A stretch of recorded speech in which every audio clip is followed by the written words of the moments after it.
नमस्कार, आप देख रहे हैं जॉइंट्स पर आपके साथ में आंचल श्रीवास्तव। आज की शुरुआत एक ऐसी बड़ी खबर से जिससे दक्षिण भारत में चिंता और सतर्कता दोनों को साथ साथ बढ़ा दिया है।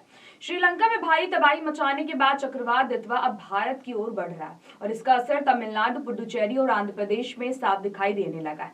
तूफान का रास्ता, हवाओं की गति, बारिश की तीव्रता, सब कुछ पल पल बदल रहा है और इसी बदलते मौसम ने तटीय इलाकों की चिंताएं और बढ़ा दी।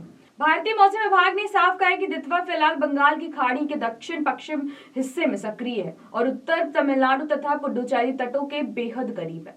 बीते 6 घंटों में लगभग 5 किलोमीटर प्रति घंटे की रफ्तार से उत्तर की ओर बढ़ रहा है। 29 नवंबर की रात लगभग 11:30 बजे दितवा वेद्रनियम से 89 किलोमीटर, कराकल से 90 किलोमीटर, पुडुचेरी से 160 किलोमीटर और चेन्नई से लगभग 260 किलोमीटर दक्षिण में दर्ज किया गया है। अगले 24 घंटे तूफान की दिशा बदलने में बेहद महत्वपूर्ण होंगे। आईएमडी का कहना है कि तूफान तटीय रेखा के समानांतर आगे बढ़ेगा और आज यानी 30 नवंबर की सुबह से लेकर शाम तक तट से मात्र 25 से 50 किलोमीटर की दूरी पर रहेगा, यानी खतरे का दायरा बड़ा है और गहरा असर है।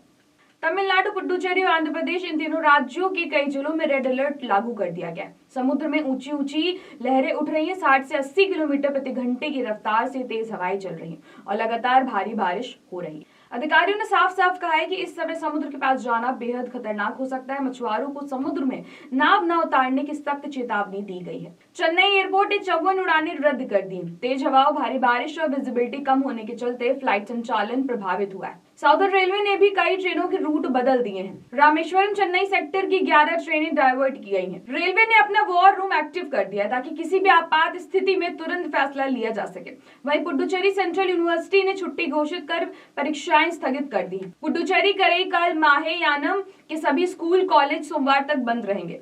श्रीलंका में भयावह तस्वीरें, भारत में सतर्कता बढ़ाई गई है। श्रीलंका में इस तूफान ने जो तबाही मचाई वो बेहद डरावनी है। 150 से ज्यादा लोगों की मौत हो चुकी है, सैकड़ों लोग घायल हैं, 100 से ज्यादा लोग अभी तक लापता है। बाढ़ और लैंडस्लाइड ने घरों को तहस नहस कर दिया है और इसी नुकसान को देखते हुए भारत में एडमिनिस्ट्रेशन ने तैयारी को 3 गुना कर दिया है। तैयारी कैसी है? तमिलनाडु में एनडीआरएफ और एसडीआरएफ की कुल 14 टीमें पहले से तैनात हैं। पुणे और वडोदरा में 10 अतिरिक्त टीमें चेन्नई भेजी गई हैं। इंडिगो ने जाफना, तूतुकुड़ी और तिरुचिरापल्ली की कई फ्लाइट्स रद्द कर दी। तटीय इलाकों में नावें, फायर रेस्क्यू टीमें, मेडिकल यूनिट्स और क्विक रिस्पांस फोर्स लगातार अलर्ट मोड पर है। तो वहीं पुडुचेरी में 2 एनडीआरएफ टीमें तैनात है। लगातार बारिश और समुद्री हवाओं के कारण तटीय एरिया में पानी भरना शुरू हो गया है। स्कूल कॉलेज सोमवार तक बंद रहेंगे, परीक्षाएं स्थगित कर दी गई हैं। वहीं आंध्र प्रदेश में कई जिलों में 3 दिसंबर तक भारी बारिश का अनुमान है। पेन्ना नदी का जलस्तर खतरे के निशान के बेहद पास पहुंच चुका है। राज्य सरकारें लोगों से घरों के अंदर रहने और अनावश्यक यात्रा से बचने की अपील कर रही। स्थानीय प्रशासन ने शेल्टर होम्स, फूड स्टॉक और मेडिकल कैंप्स तैयार कर लिए हैं। श्रीलंका से भारत के लिए आने वाली उड़ानों के कैंसिल होने से 300 से ज्यादा भारतीय नागरिक कोलंबो एयरपोर्ट पर पिछले 3 दिन से फंसे हुए हैं। इनमें से ज्यादातर वो यात्री हैं जो दुबई से श्रीलंका होते हुए भारत आ रहे थे।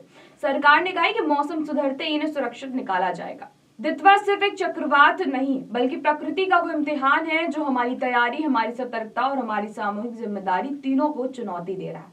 अगले 24 घंटे बेहद अहम है। तो ऐसी देश और दुनिया की बड़ी खबरों पर नजर रखने के लिए आप जुड़े रहिए जन एक्सप्रेस के साथ। नमस्कार।